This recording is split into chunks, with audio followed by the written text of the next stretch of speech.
the meditation camp. Oi, you lazy cunts! Get up! The loud voice of the crazy drill sergeant, Peter Baird, broke through the silence of the serene meditation camp. I knew that Guru Raj Ramachandran had promised us changes for this year's Tamil astrology meditation camp. However, I could never have imagined that a drill sergeant would be the addition. Give me 50 push-ups! Peter shouted, and our group got into position to do the exercise. After doing 30 push-ups, my chest muscles were burning from the lactic acid, but I wouldn't give up.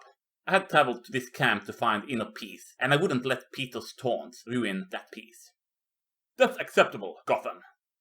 Go back to your meditation at once, Peter commanded, and I rolled over and laid on my back, feeling exhausted. I couldn't meditate and find inner peace. I was angry at the drill sergeant for screaming at me, and I wanted to confront him for his appalling attitude. Yet, feeling anger was the opposite of what we sought for at this camp. I took a few deep breaths, massaged my chakra points, and I felt how my heart rate was lowering and my anger dissipated into the void.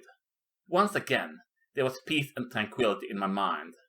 I closed my eyes, and my mind travelled to the realm between our world and Lord Brahma's world, where everything was eternally peaceful.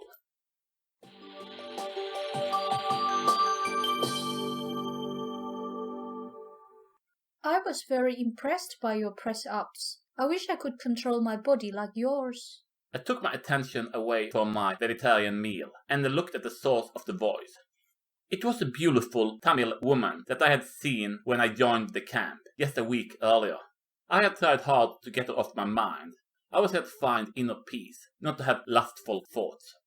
I smiled at the beautiful woman and replied, Thank you, miss. I like to look after my body, yet I find taking care of my mind to be even more important. Yes, that is the reason we are here, isn't it?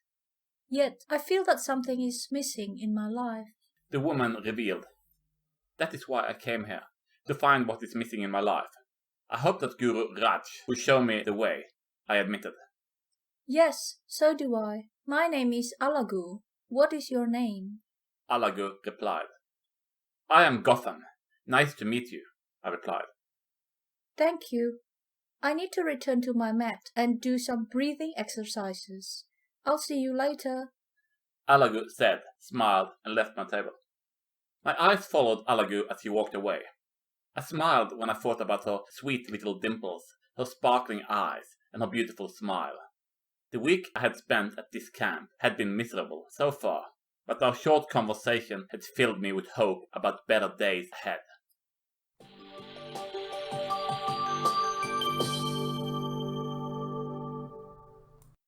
Alagu, stop being lazy.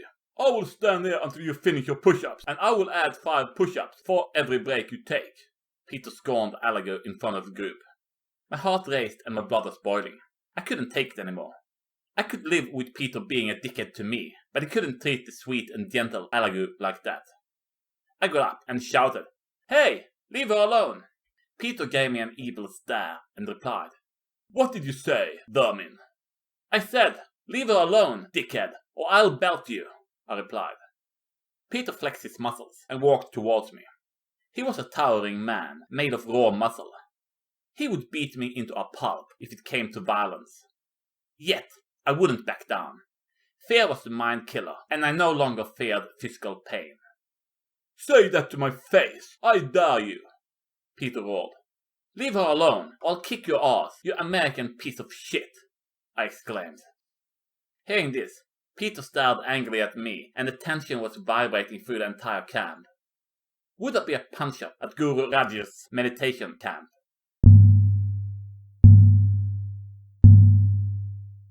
The sound of the gong cut through the tension like a knife cutting through butter. I looked towards the gong. Guru Raj stood by it and held a sledgehammer. Class dismissed. Gowtham and Alagu, please come to see me, Raj said. Alagu walked toward the Guru and I followed suit, leaving my confrontation with Peter Baird for later.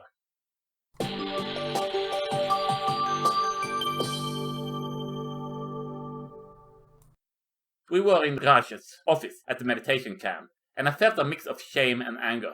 Although I felt ashamed about my outburst, I still couldn't get over my desire to fight Peter. Although, realistically, a fight between us would have been a rather one-sided fight to his advantage. Gowtham Chandran, you almost started a fight in the meditation camp, Raj said. I'm sorry, Guru. I don't know what happened to me, I replied. Don't lie. You are not sorry, and that is a good thing, Raj replied. I don't understand, I replied. I made Tamil horoscopes for you and everyone else that registered to my camp. Please read out yours, Raj said and handed the horoscopes to Alagu and me. My horoscope read, Gowtham's volcano will erupt and reveal the love his heart holds for Alagu. I looked at the Guru in bewilderment and stammered. I don't understand. The camp teaches inner peace, and yet my anger outbursts shows that Alagu and I are meant to be together. Human emotions have two opposite states, the volcano and the serenity, the blazing sun and the chilling moon, the yin and the yang. Too much of either state of mind and you won't live your life to the fullest. Your anger outburst was for a good cause. It was to protect a loved one. It wasn't your ego that made you fight Peter. It was your love for Alagu, Raj explained. I don't understand, Guru. Are you saying that Gowtham loves me? Alagu asked. Only Gowtham can speak for his heart. I can only convey the message that the stars are giving me, Raj replied. But I'm so weak and feeble. I can't even make a proper push-up, Alagu said. Raj looked at me and I hesitated for a while.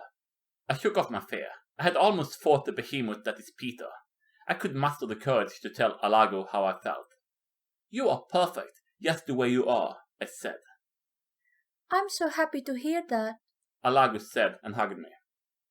There and then, I felt whole, and I had learned more from almost getting into a fight than years of introspection had ever taught me.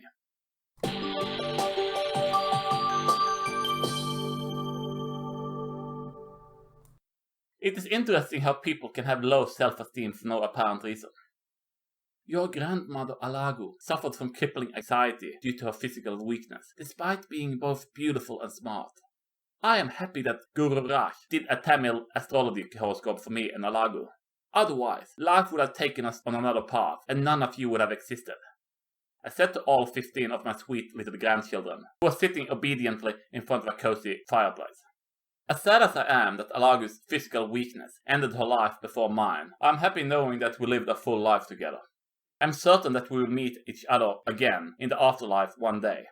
As for me, I am now old, and my inner fire has been long gone, so I can live out my life in tranquility and harmony, until Lord Brahma decides to pass on my spirit to the afterlife. The end.